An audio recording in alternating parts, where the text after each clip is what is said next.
Welcome to OntCarpn. Let's get this girl back.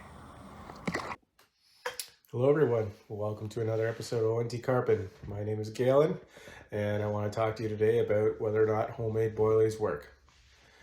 Well, I can tell you they definitely do. When it comes to boilies, there's a lot of different options out there. We're going to cover it at a very high level, and I've got some underwater footage to share with you today. So when it comes to boilies, you have your standard shelf life, frozen or homemade. Each of them have their own advantages. However, I think if you take some time, do some research and look at a homemade, I think you'll be pleasantly surprised at what you'll find. When it comes to homemade bait or homemade boilies, it can be very rewarding when you start catching on them. You get to control what you put in the bait, whether it be flavoring, whether it be a protein source, and you just have more control of what's going in your bait, and you can make it, customize it whatever way you want. A lot of people will choose the shelf life baits because, well, one, it's convenient. You can just grab a bag, put it on in your fishing room or wherever you store your bait, and it's waiting for you for your next session. Freezer baits obviously are a little more inconvenient because you need space in a freezer in order to store them. However, if you do air dry them and then prior to a session, hydrate them with a glug or flavor or liquid prior to your session, they'll take on that flavor and be very effective as well. Here in Canada, we have a little less access to baits. Generally, when we purchase boilies, we're buying shelf life because they have to come over from the UK. So this year I want to focus on making my own boilies and incorporating that into my fishing because we use a lot of corn here.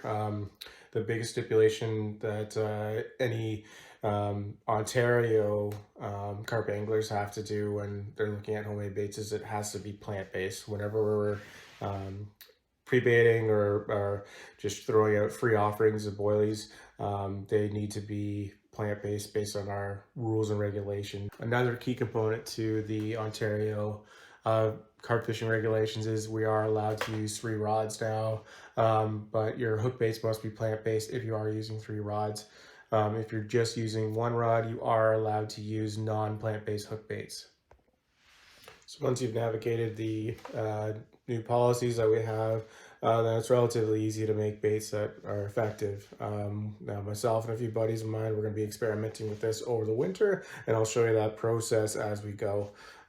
Just for today, we're going to cover it at a very high level. And earlier I mentioned freezer baits. Freezer baits are a great option too because they allow for a bunch of different ingredients over shelf life. There's less preservatives. Obviously, you need to freeze them or air dry them in order to keep them preserved. As I obviously don't have as long of a shelf life as shelf life do. But when you look at shelf life, you'll probably find that there's a lot of different preservatives, different ingredients in there that maybe you don't want to necessarily feed your fish. Now, they do work, but you're going to start seeing fisheries in the UK starting to ban certain types of shelf life or having their own house bait to use because they're trying to restrict what bait is actually going in their fishery for water quality. They don't want bait rotting on the bottom and causing algae blooms and fish kills. Because the fish aren't eating it. And if you think about how many anglers use these waters and how much bait's going in, it can become quite a big problem, especially if the water isn't very big.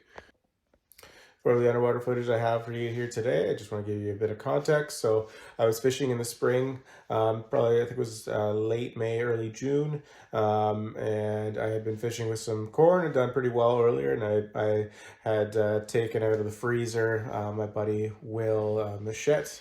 We'll just put his channel up here. If you haven't seen it, check it out.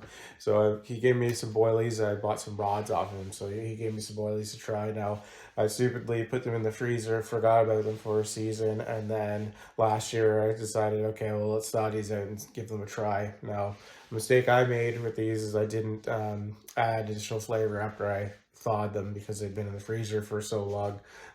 So the qualities, boilies, initially were good. I know Will has caught on them before, but when I took them out and did some field testing, they probably weren't up to snuff as to what they were. However, we still had some decent interaction with some carp, which we're going to show you right now.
Hey!